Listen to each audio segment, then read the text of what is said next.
All the things you did not say. The wind howls mercilessly as you emerge from the sea of people crowding the sidewalks as usual on your way to work. As you round the familiar street corner that leads to your office building, you see a young woman in the park. You see the way she sits on the neatly trimmed grass, cross-legged and back straight, her smiling face angled towards her book. She's buried somewhere in a tiny universe of sweet solace amidst the chaos of the city that surrounds her. Hers is a face full of such serenity and tranquility that you can hardly believe your eyes. She turns the page, gently, as if she were brushing her thumb against the cheek of someone she could be trying to forget. How can she sit like that, so still, for so long, without a care in the world? How does she remember to simply stop and listen to the voice of nature as it carries her far, far away from reality? But she is a stranger, and strangers don't ask such things. And you're going to be late for work. So you look away from her and hurry down the street, bearing the knowledge that she may be gone by the time your lunch break arrives. And sure enough, she is. And you sigh bitterly because you know, somehow, that you'll never see her again. Later that day you make your routine walk to the coffee shop, seeking refuge from the sharp winds of winter. As you step inside, the small golden bells on the door tinkle merrily, the happiest sound you'll hear all day. You order a black coffee and a muffin because that's what you always order. And goodness, there's no time to peruse the menu and try something new. You have to be back at the office soon. You tuck yourself away at a table shoved in the corner of the shop, not wanting to bother anyone, although that area by the window does look rather nice. As you sip your coffee, no longer wincing at its bitterness, for you have become accustomed to the taste, your eyes land on an old woman. You've seen her here every day for as long as you can remember. Her silvery gray hair is pinned neatly into a bun, but a few stray strands flutter loosely above her head. They remind you of the kite string you used to hold so tightly as a child, but you don't do that anymore. You're too old for kites. Her veiny hands reach up to her neck to clasp the pendant of her necklace, bringing a smile to her face as she does so. It makes you wonder what's so special about that necklace, what memories come with it that make her smile like that? But there isn't time to ask, you remind yourself as you check your watch. You get up from the table and leave the shop, deciding to eat the muffin on the way back to the office. You take the shortcut across the cemetery and, thankfully, make it just in time.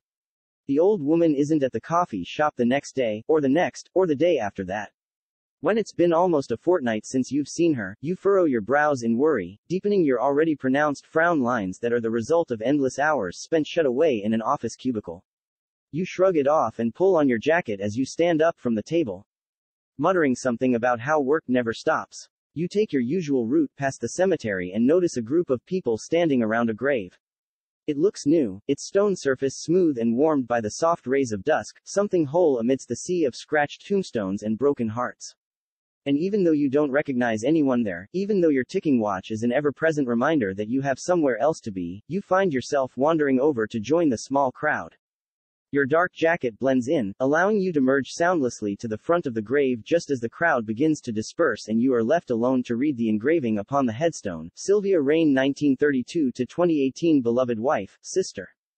You pick up the locket, very well aware that you could look inside. You would know at last whose face brought back such memories to the woman, to Sylvia. But you can't bring yourself to open it. You had your chance to know. You'd had the chance to know for years, and you'd simply never asked. Instead of the locket, you open your hand, and the thin chain slithers between your fingers before thudding softly upon the velvety petals. You turn away from the grave, away from your grief, and for once you've never been happier to go back to work. That same night, you return to the cemetery, a bouquet of roses clutched in your right hand. It took you a while to pick them out, it's been ages since you've delivered flowers to anyone, living or dead. You tread lightly upon the soft soil and green wands of grass until you reach her grave. You set the flowers down. For Grandma Margaret, I have just gotten home from the longest of long 12 hours that somehow turned into 16 hours because of staffing issues, nursing shifts. I am exhausted mentally and physically, and I feel filthy with sweat, tears, and many other things I should not be covered in. All I want to do right now is chop something into oblivion until I feel somewhat normal again. I want to not have to think for just a little while.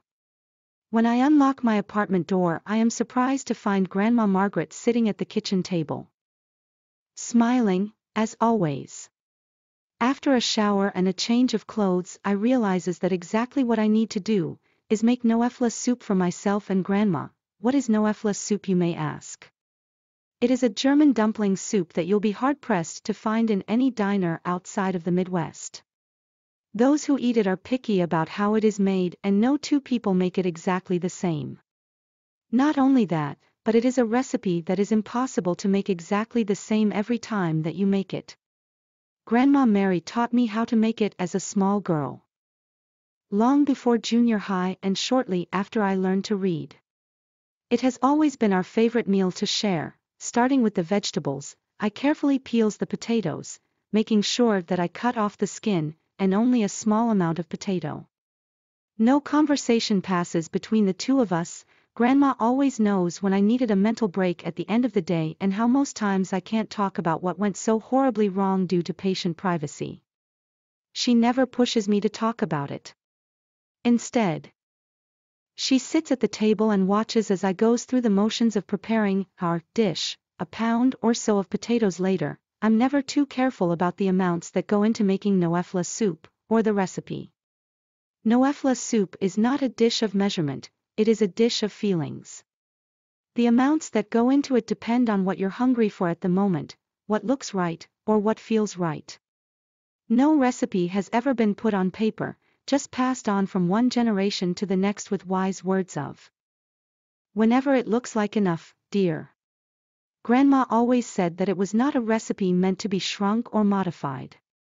It always makes a large amount, and any attempt at shrinking has been unsuccessful, although making it larger comes out perfectly every time.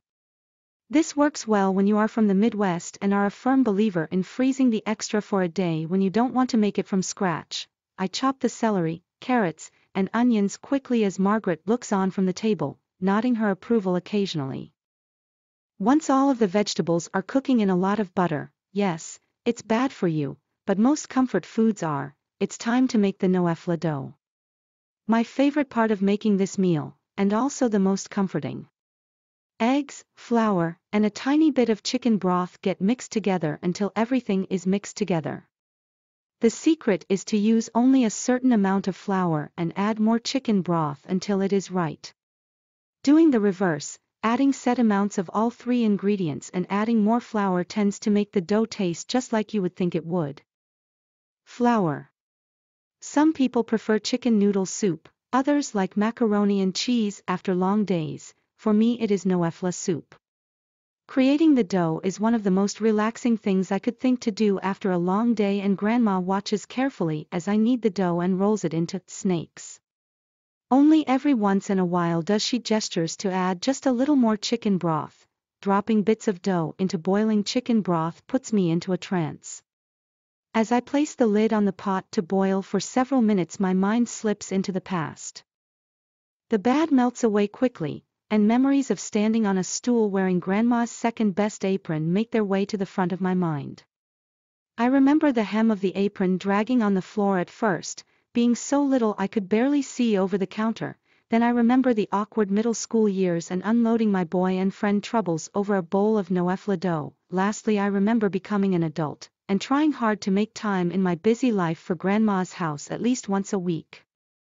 Though, once work, friends, significant others, and my own children came into the picture, it seems that almost 2 would go by before I found myself back in her kitchen again. As I put the finishing touches on the soup and turn off the burner, the memories fade and I am back in my own apartment once again. Grandma says nothing, but she has always made my day better, just by being there. I dish a single bowl of soup, butter a piece of bread, because nothing goes with Noefla soup the way a buttered piece of bread does, and sit down at the table. Grandma Mary has been gone for 11 years now, and on the hardest days, after the worst shifts, I always miss her the most. The regrets become an inner monologue, before being spoken out loud. Did I spend enough time with her?